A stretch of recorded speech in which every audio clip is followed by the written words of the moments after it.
different ailments such as autoimmune diseases like psoriasis, multiple sclerosis and Crohn's disease, cancer, especially skin cancer, together with the camel milk fat, if you apply the camel milk fat, diabetics, allergies, and infectious diseases like tuberculosis. That different products can be made from camel milk. Here you see an example of shubat, which is a type of very sour milk found in Central Asia. This is a picture taken in Kazakhstan. And of course, this is from a Bactrian camel. Interestingly to know is that the Bactrian camel milk has double the amount of fat than in cow's milk, so around 8%. As a camel calf, of course, in Central Asia needs fat for energy against the cold. In arid climates like here in the United Arab Emirates or the Middle East, where the dromedary, the one-humped camel, is home, the milk is low in fat and high in liquid content because it's a liquid that the calf, of course, needs in the heat. Then you have a lady producing in Mauritania, producing the first camel milk cheese or camel bear. Caravan, she classifies it, and it's a soft cheese. We're unable at the moment to produce hard cheese from camel milk. Most probably it's because of the low fat content. Here in Dubai at the Camel Dairy Farm, we are in the process of producing the first camel milk chocolate, together with an Austrian chocolate company, and also ice cream. Camel meat. Not much is yet known about proper camel meat processing and ripening procedures. It is more in its infant shoes than that of the camel milk. But the literature data on qualitative properties of meat is very scarce indeed. Hence it is really great to be able to address you today as chefs, because we need your help to develop the camel meat industry worldwide. In the UAE there are 3 main slaughter facilities, but there has been a huge decline in slaughtering of camels in the last years, especially since the death of the former president of the United Arab Emirates, Sheikh Zayed, who was a very keen supporter of camel and camel products. Camels used to be slaughtered for purposes of local households or local weddings, and also the UAE armed forces. The French food chain Carrefour sometimes used to have it, but that does not exist anymore. So I'm actually very happy today that you'll be able to try a camel for your lunch, I think, or dinner. It's wonderful. I would actually love to join you, because I haven't had it for a while as well. Slaughtering in the United Arab Emirates of camels is still very basic. You can see here in these 3 pictures. It certainly does not comply with modern slaughtering standards.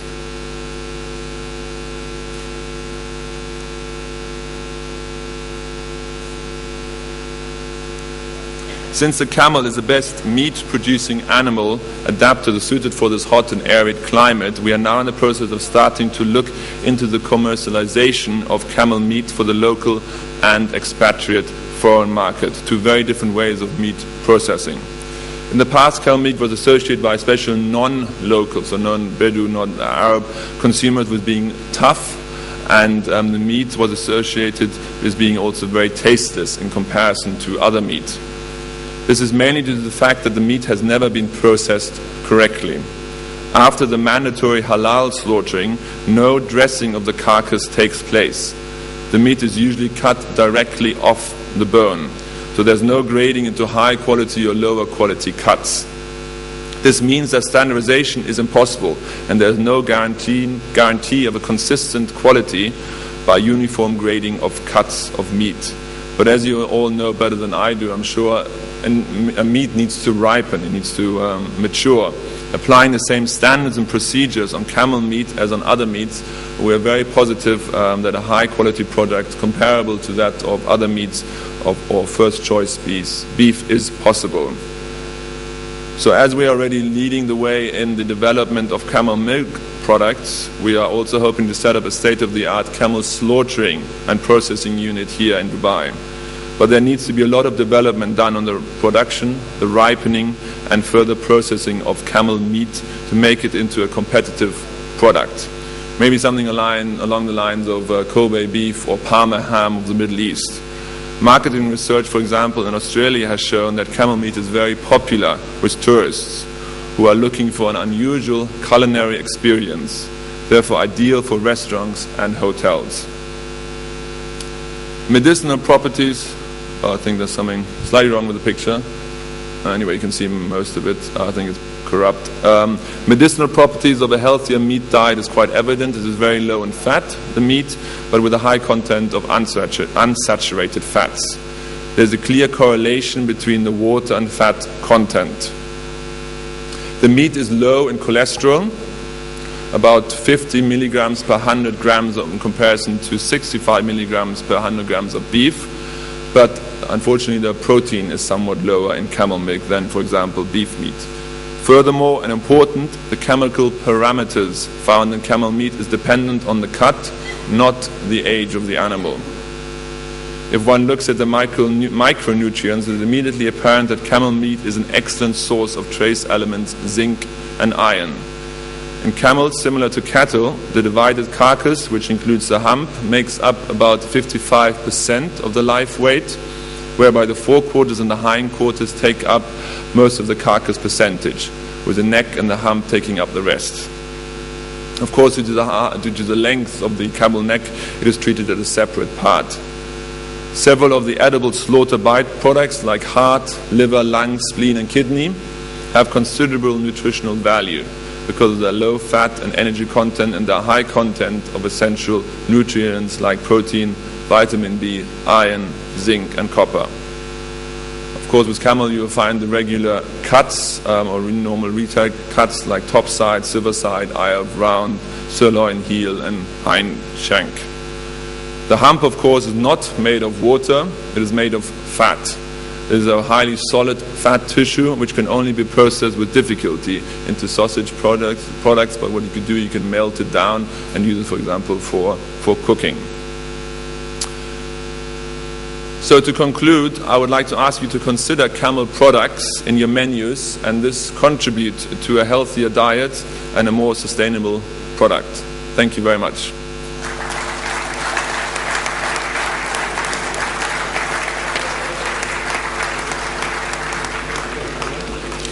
Thank you very much. Can you stay here for a second? Thank you.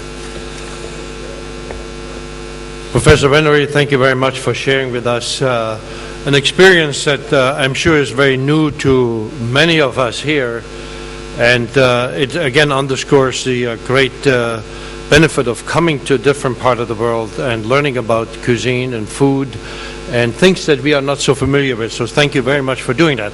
I do have a question. Is there a local dish that combines camel milk with a high acidity element, and what might that be? Because I saw the chefs perk up when you said it won't curdle. It's a huge thing for us. To be honest, I don't know. I wouldn't know. No. Are there any chefs from Dubai here or from other parts of the world that can enlighten us at this point? I'm sorry to put all of you on the spot, but we'll pick that up later on again. I can jump in if you like, Mr. President. I'm over here. Yes. Yes. In our hotels, we mainly use the camel milk as a form of dessert. So we do the creme brulees, and some of the pastry chefs are doing ice cream in-house and also producing croissants and pastry products. Mahalabia, which is an Egyptian dessert of origin, which is milk. They also produce a camel milk mahalabia. Omali, which is another Egyptian dessert. They also produce, they use the camel milk inside the omali on the dessert buffets as well. Thanks, Andy. I can't hear. Anything that's baked in the oven, Chef Uwe tells us. Thanks. Thank you. Professor Renner, on behalf of the World Association of Chef Societies, a little memento as a token of our appreciation. Thank you very much. Thank you. Thank you. Appreciate it.